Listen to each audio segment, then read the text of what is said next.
स्वागत है आप सभी का हमारे इस द एडवर्स के स्टडी प्लेटफॉर्म पर। तो आज की क्लास में हम कंटिन्यू करेंगे अपनी एनडीए की पीवाईक्यू सीरीज को। इससे पहले अपनी ट्रिग्नोमेट्री की 2 क्लासें हो चुकी हैं। ये ट्रिग्नोमेट्री की तीसरी क्लास है पीवाईक्यू की। एनडीए में आए हुए पिछले मैथ के जितने भी पीवाईक्यूज हैं वो सभी हम इस सीरीज में सॉल्व करा रहे हैं, जिसमें अभी जो चैप्टर आपका चल रहा है वो ट्रिग्नोमेट्री है। अपने जो क्वेश्चन हैं वो चैप्टर वाइज हैं। ट्रिग्नोमेट्री के बाद जितने भी चैप्टर्स एनडीए में आते हैं मैथ में, उन सभी के क्वेश्चंस भी लगातार आपके इसी यूट्यूब चैनल पर अपलोड होते जाएंगे। तो आज की क्वेश्चन हम स्टार्ट करेंगे।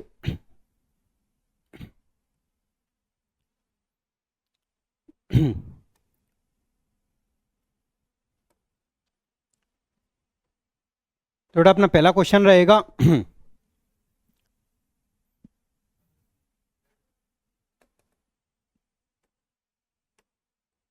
पहला क्वेश्चन अपना रहेगा sine 24 plus cos 66 sine 24 minus cos 66। अगर हम इस क्वेश्चन को देखें तो हमारे पास जो ऑप्शंस हैं इसके वो हैं -1, 0, 1 एंड 2। ये अपने पास ऑप्शंस हैं। थोड़ा सा अगर लॉजिक लगाएं तो ये जो साइन 24 लिखा है, हमारी जितनी जानकारी में रहता है कि जैसे साइन 30 की वैल्यू कॉस 60 के इक्वल रहती है, क्योंकि 30 और 60 ऐड होके भैया कितना हो जाता है 90। और लगभग ये 90 जब भी ऐड इनका होता है तो इनकी वैल्यू आपस में इक्वल हो जाती है। 30 की वैल्यू साइन में जो रहेगी वो कॉस में 60 की वैल्यू रहेगी।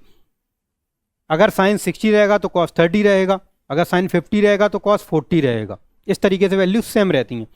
तो अगर हम इस हिसाब से देखें तो साइन 24 कॉस 66 के इक्वल होना चाहिए। जो साइन 24 है वो कॉस 66 के इक्वल होना चाहिए। अगर ये दोनों सेम सेम रहेंगे तो इसमें से इसको माइनस करने पर ओवरऑल वैल्यू कितनी आने वाली है 0। और तुम इस पूरे ब्लॉक में अगर 0 का मल्टीप्लाई करोगे तो ओवरऑल आंसर कितना आने वाला है 0। तो अपना इसका आंसर आ जाएगा भाई 0, बी ऑप्शन। ठीक है ना। जैसा कि हमने देखा इसमें साइन 24 कॉस 66 के इक्वल होता है, इक्वल होता है तो घटाओगे तो 0 आएगा, और अगर 0 आएगा ये इसका ऐसा मल्टीप्लाई करोगे तब भी वैल्यू 0 आनी है। अगर थोड़ा सा फॉर्मूले वाइज चलें तो हम ऐसा कर सकते हैं कि जैसे साइन 24 है माइनस कॉस 66 को मैं 90 माइनस 24 लिख सकता हूं। तो ये साइन 24 है और कॉस 90 माइनस थीटा क्या हो जाएगा साइन थीटा। और इसको वैसा का वैसा लिखा रहने दो, कोई इश्यू नहीं है। ऐसे ये दोनों सेम सेम है तो कट के 0 हो जाएंगे, और फिर इसका ऐसा मल्टीप्लाई करोगे तो 0 ओवरऑल वैल्यू। तो चाहे उसको चेंज कर लो या फिर अपने हिसाब से एक वैल्यू का अंदाजा लगा के रख सकते हो कि भाई साइन में ये वाली वैल्यू कॉस में ये वाली वैल्यू के इक्वल रहती है, माइनस करने पर 0 आना है। तो इस तरीके से अपना इस क्वेश्चन का आंसर आ जाएगा 0। ठीक है। ये लगभग क्वेश्चन तुम्हारा 2021 में होना चाहिए, जो 2021 में आया होगा ट्रिग्नोमेट्री के चैप्टर से। ठीक है। नेक्स्ट क्वेश्चन देखेंगे इसके बाद। ठीक है।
अब ये जो अपना अगला क्वेश्चन है,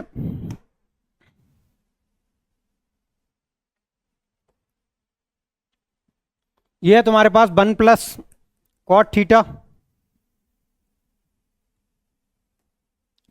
माइनस कॉसेक थीटा और 1 plus tan theta plus sec theta. एक ये क्वेश्चन अपने पास।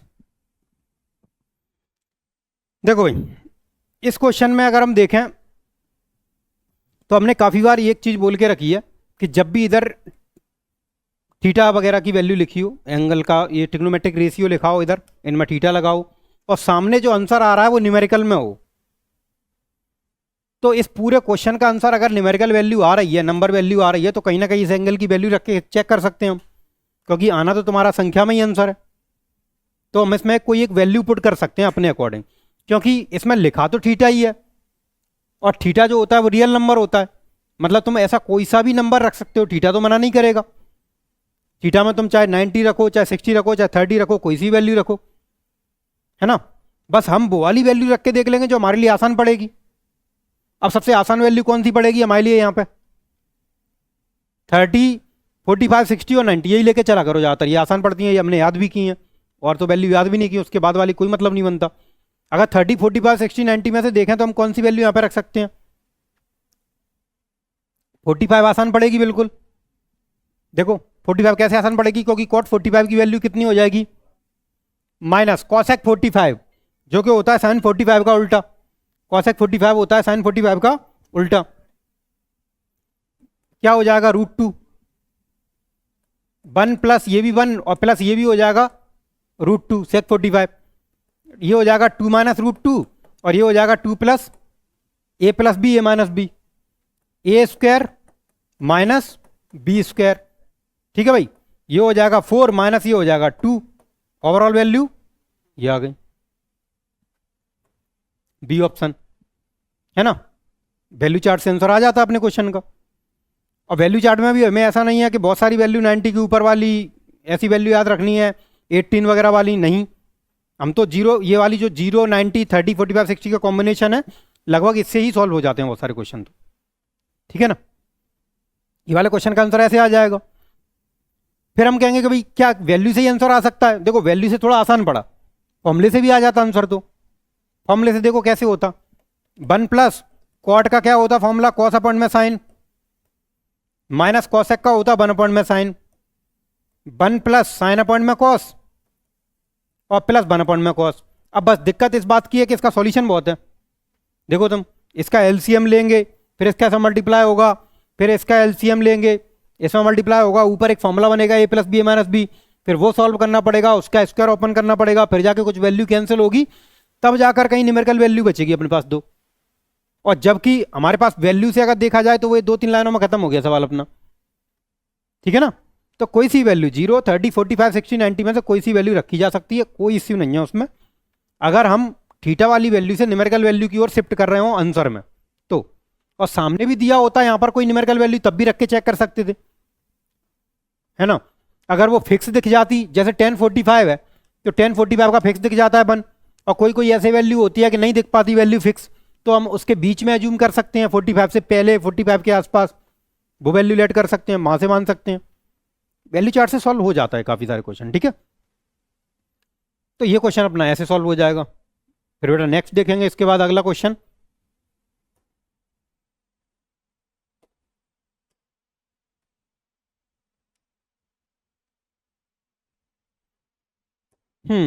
इस क्वेश्चन की बात करते हैं भाई जरा। 1 plus tan square theta upon 1 plus cot square theta minus 1 minus 10 upon 1 minus cot का होल स्क्वायर, ये है। देखो इसमें भी हम ये देख रहे हैं कि जो अपने पास ट्रिग्नोमेट्रिक वैल्यू है उससे हम न्यूमेरिकल वैल्यू की ओर शिफ्ट कर रहे हैं।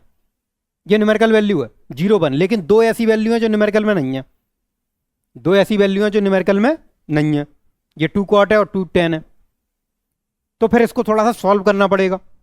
हालांकि न्यूमेरिकल वैल्यू रखते तो थीटा यहां पर जो एज्यूम करते वो थीटा यहां पर भी तो रख सकते हैं, तब भी आंसर आ जाता। लेकिन 10 और कॉट के मामले में वही प्रॉब्लम सामने आती है वैल्यू चार्ट में कि 10 45 भी 1 होता है, कॉट 45 भी 1 होता है, तो 45 वाले मामले में हम एज्यूम नहीं कर पाएंगे, वहां पर दोनों ही ऑप्शन आंसर में आ सकते हैं न्यूमेरिकल में। इसीलिए हम इसको थोड़ा सा फॉर्मूला लगा के देखेंगे। फॉर्मूला भी आसान है, इसका कोई बड़ी बात नहीं है फॉर्मूला लगाना। 1 प्लस टेन स्क्वायर डायरेक्ट होता है सेक स्क्वायर थीटा, और 1 प्लस कॉट स्क्वायर जो होता है वो होता है कॉसेक स्क्वायर थीटा। ये हो गए 2 फॉर्मूले। माइनस 1 माइनस 10 ऐसा कैसा बना रहने दो, इसको आ जाओ तुम 1 माइनस कॉट को भी लिख दो 1 अपॉन में 10, 10 में बदल लो इसको।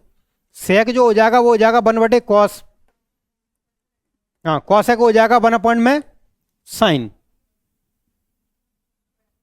ठीक है, ये हो जाएगा 1 अपॉन में कॉस, ये हो जाएगा 1 अपॉन में साइन, माइनस, अब देखो इसको 1 माइनस 10, इसका इधर मल्टीप्लाई होगा ऊपर 1 में, तो ये हो जाएगा टेन थीटा माइनस 1 अपॉन में 10, और इस पूरे का क्या रहेगा स्क्वायर। अब ये साइन कहां पहुंचने वाला है ऊपर, तो साइन स्क्वायर अपॉन में कॉस स्क्वायर, माइनस इसका भी 10 कहां पहुंचने वाला है ऊपर, 1 माइनस 10 इंटू में 10। अब जरा एक चीज पे ध्यान दो, नीचे 10 माइनस 1 है, और अगर इसमें से कहीं मैं माइनस कॉमन निकाल दूं तो ये भी 1 माइनस 10 बन जाएगा कि नहीं, ये भी 1 माइनस 10 बन जाएगा।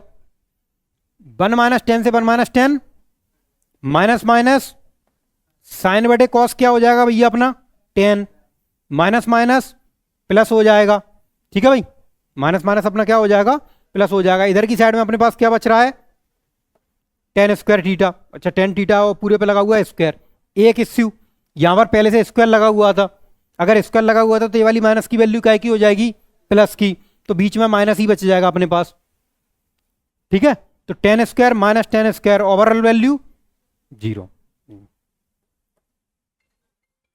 अब देखो सोचने को तो ऐसा भी सोचा जा सकता है कि हम यहां पर 45 रख देते तब भी तो 0 आ जाता, 1 माइनस 45, 1 माइनस 45, ये भी 1 ये भी 1, 1 माइनस 1 0 और 1 माइनस 1 0, ये इश्यू करता है। एक अपॉइंटमेंट लिखा हुआ रूट और एक अपॉइंटमेंट लिखा हुआ 0, ये कभी नहीं आना चाहिए कैलकुलेशन में, क्योंकि 0 कभी भी ऊपर वाली वैल्यू पर नहीं पहुंचता, 0 कभी भी ऊपर वाली वैल्यू पर नहीं पहुंचता। तो अपॉइंटमेंट 0 अपॉइंटमेंट रूट ये थोड़े कैलकुलेशन में दिक्कत ही रहती है। तो जब भी अपॉइंटमेंट 0 लग रहा हो उस क्वेश्चन को हम न्यूमेरिकल तरीके से सॉल्व नहीं करेंगे, अपॉइंटमेंट 0 नहीं आना चाहिए बस, ठीक है। अपॉइंटमेंट 0 क्योंकि इन्फाइनाइट वैल्यू होती है, इसीलिए हम अपॉइंटमेंट 0 नहीं रख सकते हैं, ठीक है ना। ये हो जाएगा अपना एक क्वेश्चन, ठीक है। तो ये फॉर्मूले से सॉल्व हो जाएगा जनरल, ये भी तुम्हारे 10th क्लास टाइप फॉर्मूले हैं, उससे ऊपर के नहीं है, ठीक है ना। नेक्स्ट देखेंगे फिर बेटा इसके बाद अगला क्वेश्चन।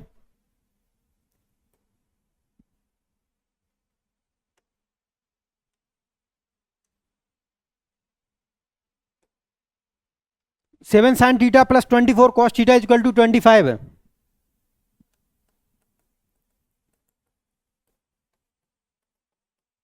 इसमें हमें वैल्यू क्या की निकालनी है, साइन प्लस कॉस की।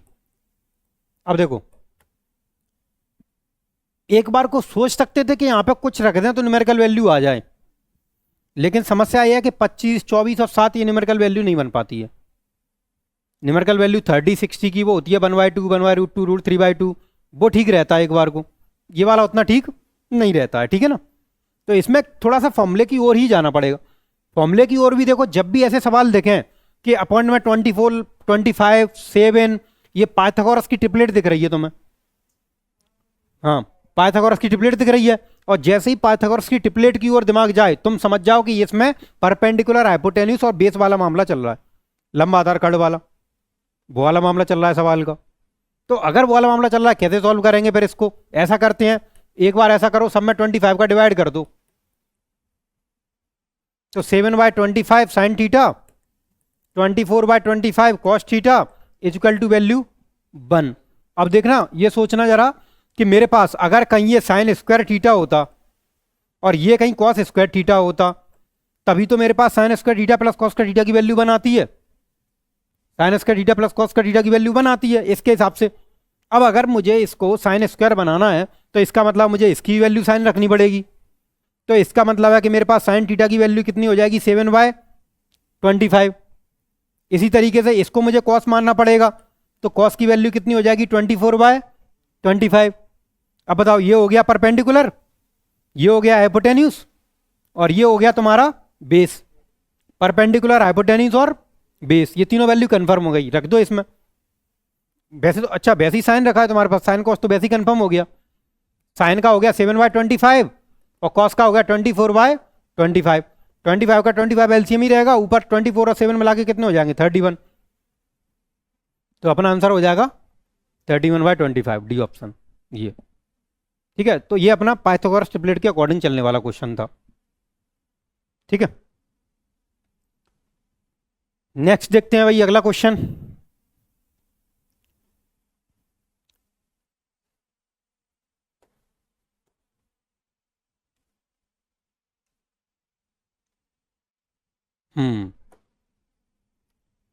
इसको देखते हैं जरा। 3 cos theta equal to 4 sin theta. हमें वैल्यू निकालनी है tan 45 प्लस थीटा की, ये वाली, ठीक है। tan 45 plus theta value value निकालनी है।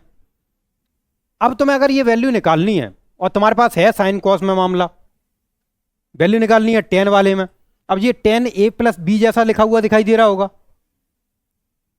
tan a प्लस बी जैसा। बताओ भाई tan a प्लस बी का फॉर्मूला क्या होता है? tan a plus tan b upon में 1 minus tan a tan b। बताओ tan 45 की वैल्यू कितनी होती है? तो तुम्हारे दिमाग में हल्की हाल वो 2 सवाल और आ जाएंगे, 1 प्लस टेन 1 माइनस टेन वाला, और ये क्या था? कॉस प्लस साइन और कॉस माइनस साइन वाला। ये अपन ने बताया बेटा क्लास में। इन दोनों के आंसर यही आते हैं। अगर मेरे पास कॉस और साइन की वैल्यू होती, मैं हल्की हाल इसमें रख देता, आंसर आ जाता मेरा। लेकिन अभी जो वैल्यू है कॉस और साइन की अलग अलग नहीं है भाई। अभी तुम क्या कर सकते हो, इसमें ऐसा करो, कॉस को इधर ले आओ, 4 को इधर भेज दो, तो 3/4 इक्वल टू क्या हो जाएगा? साइन अपॉइंट में कॉस, और साइन अपॉइंट में कॉस फॉर्मूला का होता है tan का। तो tan की वैल्यू कितनी बन रही है? 3/4। tan की वैल्यू यहां पर रख देंगे 3/4। तो 1 प्लस 3/4 1 माइनस 3/4। 4 एकम 4 और 3 7/4 ये हो जाएगा। 4 1 जा 4 में 3 गया 1/4 ये हो जाएगा। 4 से 4 ओनली 7 बचेगा अपने पास। तो 7 अपना कौन सा ऑप्शन हो जाएगा? B option. ऐसे, ठीक है ना। तो ये अपना इस तरीके से आ जाएगा, क्योंकि हम पहले उसकी ओर गए। देखो हम पहले जाते हैं इसकी ओर, क्वेश्चन की ओर, कि भाई पूछा क्या है उसने, tan 45 प्लस थीटा। तो tan 45 प्लस थीटा के 2 सॉल्यूशन अपन ने पढ़े हैं पहले से, ये वाले दोनों। और इसमें अगर मेरे पास कॉस साइन होता तो मैं ये वाला फॉर्मूला लगा देता, कॉस साइन की वैल्यू होती तो। और मेरे पास tan की वैल्यू है, तो मैं tan की वैल्यू है तो tan वाला फॉर्मूला लगाऊंगा फिर।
देखो ठीक है, तो ये क्या है कि अपने पास 2 सॉल्यूशन थे, इसके 2 सॉल्यूशन बन जाएंगे दोनों ही अपने, है ना। नेक्स्ट देखेंगे अगला क्वेश्चन।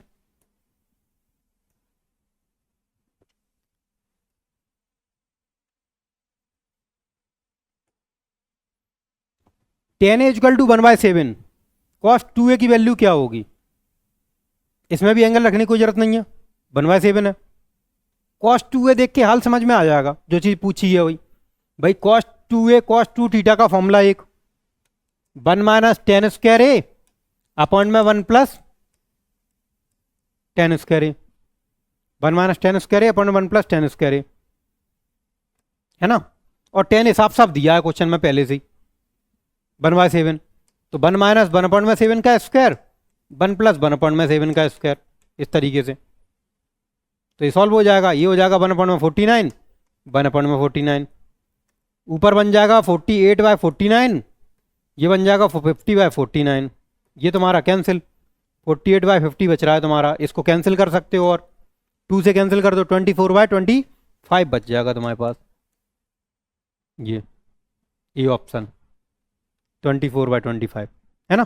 तो ये भी बहुत आसान सा ही क्वेश्चन है, तो डायरेक्ट ही दिया है, क्योंकि cos 2a का डायरेक्ट फॉर्मूला ही हमें याद है tan वाले फॉर्मेट में, और tan की वैल्यू दी गई है, तो हाल की हाल सॉल्व हो जाएगी वो तो, ठीक है। अब देखेंगे अगला question.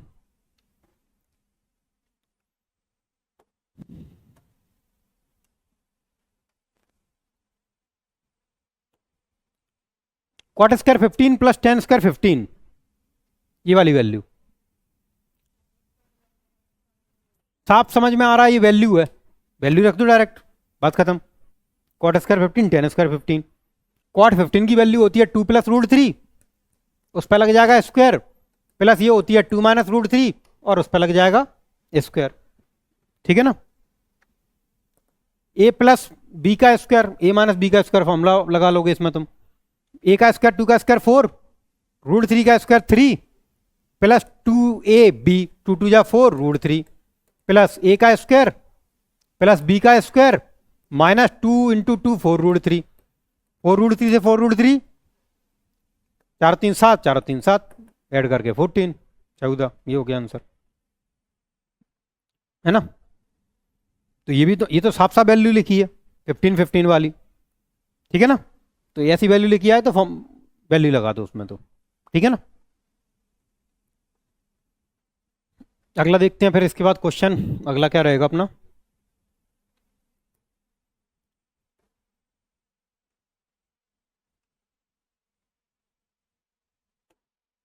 Sign 2 theta equal to cos 3 theta,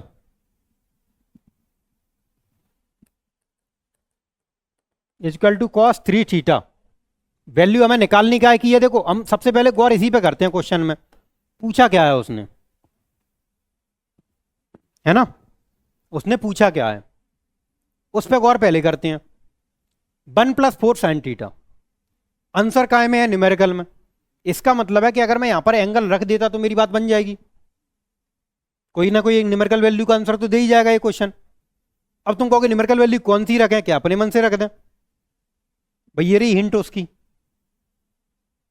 sign 18, उसने बोल के रखा है, उसने थोड़ा बहुत सोच लिया पहले से क्वेश्चन में कि शायद बच्चों को याद ही नहीं हो 18, तो ऐसा करते लिख के दे देते हैं, उसने साइन 18 लिख के दे दी, हिंट ही दे दी तुम्हें उसने, जब हिंट ही दे दी है तो रख दो यहाँ पर 18 रख के देख लो, 18 दूनी 36, साइन 36 कॉस 54, बताओ इक्वल हो रहे हैं कि नहीं हो रहे, 36 54 इक्वल होते हैं साइन कॉस में, मतलब बिल्कुल सही स्टेटमेंट है एकदम, कि मैं अगर चाहूं तो यहाँ पे कितना रख सकता हूं, 18 रख सकता हूं, और अगर मैं 18 रख दूंगा तो 18 ही यहाँ पे रख दो फिर, तो 1 प्लस 4 साइन 18, 1 प्लस 4 साइन 18 की वैल्यू बताओ कितनी लिख के दी है उसने, रूट में 5 माइनस 1 बाय 4, 4 से 4, 1 प्लस रूट 5 माइनस में 1, 1 से 1, ये बचा तुम्हारा root 5,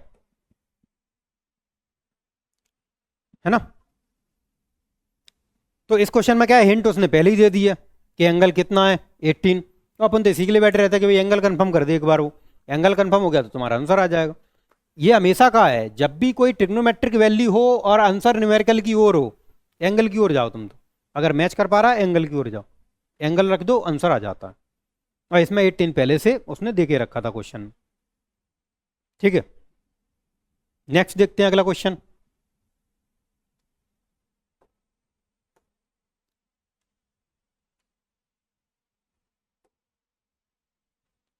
10 theta equal to minus के 5/12, तो साइन थीटा की वैल्यू क्या होगी भाई, और ये तो ये देखो ये बहुत आसान क्वेश्चन है, क्या तुम्हें क्या लगता है, देखो साइन थीटा, क्या इसमें मैं कोई एंगल रख सकता हूं क्या, देखो आसान नहीं पड़ेगा, क्योंकि क्या ये वैल्यू कभी अपन ने देखी है क्या, नहीं देखी, तो हम 45 रखें 30 रखें, क्या मैच कर पाएगा, नहीं कर पाएगा, लेकिन एक चीज हाल मैच कर जाएगी, परपेंडिकुलर बेस की ओर जाओ तुम, क्योंकि 5 12 और 13 का पेयर बनता है पाइथागोरस ट्रिपलेट का, तो हाल की हाल तुम्हारे दिमाग में ये चीज बन जाएगी, ये तो पाइथागोरस ट्रिपलेट टाइप का क्वेश्चन है, तो उसमें बना दो, इसको परपेंडिकुलर बनाओ, इसको बेस बनाओ, सॉल्व करोगे तो हाइपोटेनस की वैल्यू कितनी आती है, इसमें से 13 निकल के आती है, हाइपोटेनस की वैल्यू 13 आ गया तुम्हारा तो आंसर, साइन थीटा होता है परपेंडिकुलर अपॉन में हाइपोटेनस 5/13, जैसे ही 5/13 आंसर आ गया, अब हम ऑप्शनों की ओर जाएंगे, ऑप्शनों में क्या कहना चाहता है वो, देखो ऑप्शनों में थोड़ा सा उसका कहना देखो ऐसा है कि इसमें अगर हम देखें तो उसने बोला है कि 5/13 हो सकती है, लेकिन -5/13 नहीं हो सकती, क्या ऐसा पॉसिबल है, देखो ये 5/13 है फर्स्ट क्वाड्रेंट में, ठीक है, लेकिन ये थर्ड और फोर्थ क्वाड्रेंट में माइनस की होगी, यही वैल्यू से हम, तो इसका मतलब है माइनस की हो सकती है, प्लस की भी हो सकती है और माइनस की भी हो सकती है, ये दोनों ही आ सकती हैं, चाहे प्लस में चाहे माइनस में, तो दोनों ही आंसर आ सकते हैं, तो ये रहा भाई तुम्हारा ऑप्शन, या फिर तो 5/13 या फिर तो -5/13, दोनों में से कोई भी एक आंसर हो सकता है अपना। ठीक है ना भाई, इसमें कोई इश्यू नहीं है, दोनों ही आंसर हो सकते हैं अपने। सी ऑप्शन 5/13 या फिर -5/13, दोनों में से कोई भी एक आंसर अपना लग जाएगा। ठीक है, नेक्स्ट। तो क्वेश्चन को देख सकते हो तुम, अगर तुम प्रैक्टिस में रहो तो तुम देख सकते हो कि हर एक क्वेश्चन को जब हम सॉल्व करते हैं तो अपने आप दिमाग में बन जाता है कि ये किस ओर जाएगा। पाइथागोरस ट्रिपलेट एक दिमाग में रखो, उसकी ओर क्वेश्चन जा रहा हो, तो वैल्यू वाले की ओर रखो, वैल्यू वाले की ओर जा रहा हो, और जिस सवाल में वैल्यू पहले ही लिख के दे दी हो तो वो तो और आसान पड़ गया। वैल्यू चार्ट से लगभग सब आंसर आ रहे हैं। हम सिर्फ वैल्यू चार्ट से फॉर्मूले को प्रायोरिटी में कब रख रहे हैं? फॉर्मूले को अगर हम प्रायोरिटी में रख रहे हैं तो फॉर्मूले को प्रायोरिटी में हम तब रख रहे हैं जब हमें लग रहा है कि फॉर्मूले से जल्दी आ जाएगा आंसर। फॉर्मूले से जल्दी आ जाएगा तो फॉर्मूला रखते हैं, नहीं तो वैल्यू रखो, अपने वैल्यू से आंसर आना ही आना है। ठीक है ना, अगला देख लेते हैं इसके बाद।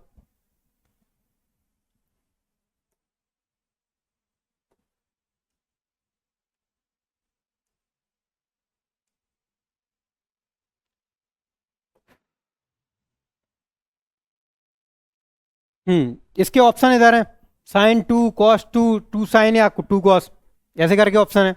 अब तुम सोचोगे चलो कैसे करें इस क्वेश्चन को सॉल्व, क्या इधर से न्यूमेरिकल वैल्यू की ओर जा रहे हैं क्या अपन? नहीं जा रहे। इधर से इधर अगर अपन टिग्नोमेट्रिक वाले में ही है तो इसका मतलब है अपना दिमाग फॉर्मूले की ओर ही जाएगा। अगर फॉर्मूले की ओर जाएगा तो फॉर्मूले तो तुम एक पेज पर लिख के रखो पूरे टिग्नोमेट्री के, अभी समझ में आ जाएगा हल्के हल्के कौन सा फॉर्मूला लगना है। बताओ, sine square A minus sine square B, sine square A minus sine square B कब आता था? जब हम sine A plus B into में साइन ए माइनस बी करते थे, तब sine A plus B into में साइन ए माइनस बी करते थे, तब sine square A minus sine square B आता था। तो भाई रख दो इसमें साइन ए और बी, तो ए प्लस बी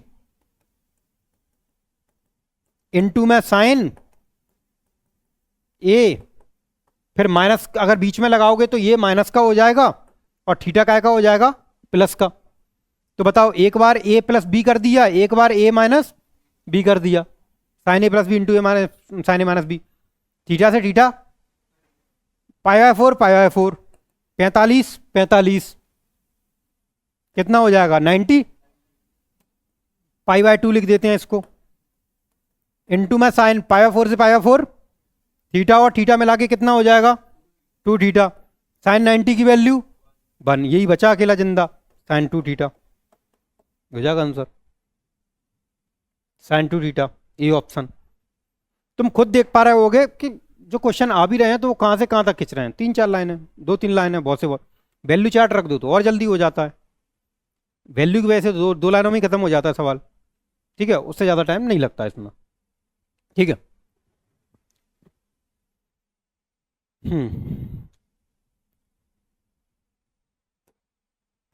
नेक्स्ट देखते हैं अगला क्वेश्चन।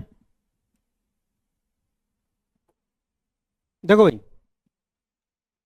पूरे तुम्हारे मैथ के 120 क्वेश्चन है एनडीए में, 120 क्वेश्चनों में से जो एडवांस वाला पोर्शन है, अगर अपन ये वाला मिला दें ट्रिग्नोमेट्री वाला, तो ट्रिग्नोमेट्री अकेला क्वेश्चन कवर करता है 10 से 15 पेपर में, अकेला अकेला ट्रिग्नोमेट्री 10 से 15 क्वेश्चन लेके आता है।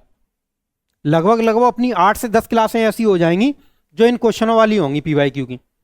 8 से 10 क्वेश्चनों में अगर मान के चलो अपने 100 सवाल भी हो रहे हैं, 100 सवालों में अलग अलग टाइप के सवाल है, तो मैं अपने आप समझ में आ जाएगा कौन सा सवाल किस तरफ से किस तरीके से सॉल्व करना है, आंसर किधर जा रहा है उस हिसाब से देख लो। ठीक है, आंसर किधर जाना है। और हम गौर किस बात पर करते हैं? गौर इस बात पर करते हैं पूछना क्या चाह रहा है, वो पूछना क्या चाह रहा है, वहां से अपन अंदाजा लगा लेते हैं कैसे सॉल्व करेंगे इसको। 10 से 15 अगर ट्रिग्नो है, आईटीएफ मिला दो, कंटिन्यूटी मिला दो, डिफरेंशियल वाला पोर्शन मिला दो, इंटीग्रेशन वाला पोर्शन मिला दो, ये पूरा जो एडवांस पोर्शन है ना, ये लगभग लगभग 45 क्वेश्चन कवर करता है पेपर के 120 में से।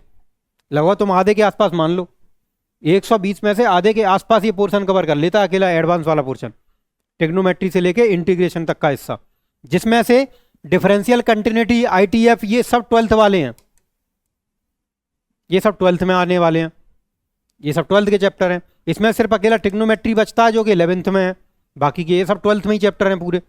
तो 12th का एक एडवांस पोर्शन अच्छा खासा कवर करता है। 11th में ज्योमेट्रिकल वाला सेक्शन अच्छा कवर करता है।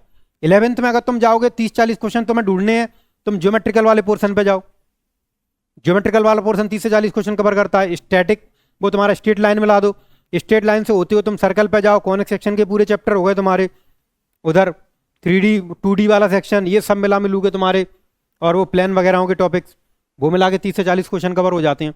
अकेला एडवांस वाला 45 क्वेश्चन, ये दो हिस्से तुमने कवर कर लिए, 90 क्वेश्चनों तक पहुंच गए तुम, 80 से 90 क्वेश्चनों तक आराम से पेपर में। फिर तुम्हें बस एक्यूरेसी, एक्यूरेसी तुम्हारी प्रैक्टिस से आती है भाई, प्रैक्टिस करो तुम, तो जितने भी सवाल मिल रहे हैं सॉल्व करो। ट्रिग्नोमेट्री में लगभग एक क्वेश्चन को सॉल्व करने के तरीके 5-5 हो जाते हैं। अगर हम भी यहाँ पे बैठ के सॉल्व करें तो एक क्वेश्चन के 5-5 तरीके निकालेंगे आराम से बैठ बैठ के। जो अपन को सबसे बेहतर लगता है उसको इंप्लीमेंट करो, ऐसे ही करके 200 300 क्वेश्चन लगाओगे, 300 400 क्वेश्चन लगाओगे, ट्रिग्नोमेट्री का काम हो गया, है ना। एक्यूरेसी भी अच्छी आ जाएगी इससे। तो जैसे अगर ये वाला क्वेश्चन देखें अपन, अब ये वाला क्वेश्चन तो ट्रिक वाला है। जैसे मान के चलो ये वाला क्वेश्चन आया अपना पेपर में, ये वाला क्वेश्चन हमने ट्रिक पैटर्न पर पहले ही बता के रखा है, tan inverse 1/2 plus tan inverse 1/3 equal to answer तुम्हारा π/4 आता है भाई, ये हमेशा का फिक्स है। tan inverse 1/2 plus tan inverse 1/3 equal to π/4, ये फिक्स है, ये पहले से 1/2 1/3, tan a की वैल्यू 1/2 और tan b की वैल्यू 1/3, ये बहुत फेमस है, बहुत बार ऐसा क्वेश्चन पूछा जाता है, ठीक है ना। तो इसमें तो डायरेक्ट ध्यान रखो इसको, तो इसको सॉल्व करने की जरूरत नहीं है, ठीक है ना, इसका डायरेक्ट आंसर लग जाएगा। बहुत सारे ऐसे क्वेश्चन होते हैं डायरेक्ट याद रहने चाहिए, ये वाले क्वेश्चन तो डायरेक्ट याद रहने चाहिए, पेपर में अगर आ गया और जब हम यहीं पे 7-8 क्वेश्चन सेम सेम देख रहे हैं तो हम काय को सॉल्व कर रहे हैं उसे बार बार, हमारी तो हैबिट में आ जाएगा वो सवाल। ज़्यादातर सवाल तुम्हारे A+B वाले फॉर्मेट में 10 वाले में π/4 पे ही जाते हैं, ठीक है। तो ऐसे करके हमें ये वाले क्वेश्चन ध्यान रखने हैं बस, ठीक है। तो लगभग ये अपनी ये वाली क्लास ट्रिग्नोमेट्री की 3rd क्लास है, ऐसे ही करके लगभग 8-10 क्लासें अपने इसी यूट्यूब चैनल पे अपलोड हो जाएंगी पूरी। उसमें तुम्हारे ट्रिग्नोमेट्री के आयु के पिछले पूरे क्वेश्चन कवर हो जाएंगे जो एनडीए में आए हैं, ठीक है। और अलग अलग तरीके बता रहे हैं, तुम बस उनको एनालाइज करो अच्छे से कि अपन किस तरीके से कौन से क्वेश्चन में आंसर की ओर अगर हम जा रहे हैं तो वैल्यू से जा रहे हैं या फिर फॉर्मूले से जा रहे हैं, और फॉर्मूले से जा रहे हैं तो फॉर्मूले से कहाँ पर जा रहे हैं, वैल्यू से है तो वैल्यू वाले सवाल कब सॉल्व कर रहे हैं। अगर तुम इनका पैटर्न एक बार याद रख लो, प्रैक्टिस कर लो, एक्यूरेसी बन गई इन क्वेश्चनों पे, आंसर भी गलत नहीं होना तुम्हारा। तो इस मामले में कोशिश करो सभी क्लासें देखो, बढ़िया एनालाइज करो, पेन पेपर लेके रखा करो, बढ़िया क्वेश्चन सॉल्व करते टाइम पे अपना खुद क्वेश्चन सॉल्व करो, उसको क्लास देख रहे हो तो क्लास देख के कंप्लीट करके इसको नोट करके सॉल्यूशंस के पैटर्न को फिर अपने अकॉर्डिंग देखो, अपने बढ़िया एक रजिस्टर बनाओ, उस रजिस्टर में सॉल्यूशंस लिखो सवालों के पीवाईक्यू के आने वाले, उनको एनालाइज करो किस तरीके से सॉल्व हुए हैं, ठीक है ना। आगे की जितनी भी क्लासें हैं अपने यूट्यूब चैनल पर आ जाएंगी, ठीक है, वहाँ से भी देख सकते हो, ठीक है। और अपने ऐप पे भी अपलोड करा देंगे, ठीक है, ऐप पे भी क्लासें मिल जाएंगी, उसमें भी कोर्स में भी क्लासें मिल जाएंगी वाली पीवाईक्यू सीरीज के नाम से, वहाँ पर भी कर देंगे और यूट्यूब चैनल पर भी अपलोड रहेंगे, ठीक है, ऐसा रहेगा बेटा। तो बाकी के जितने भी क्वेश्चन है ट्रिग्नोमेट्री की अगली क्लासों में वो अगली क्लास से कवर कराएंगे, नेक्स्ट क्लास आएगी उसके बाद यहाँ से आगे से जितने भी ट्रिग्नोमेट्री क्वेश्चन होंगे वो कवर कराएंगे, ठीक है बेटा।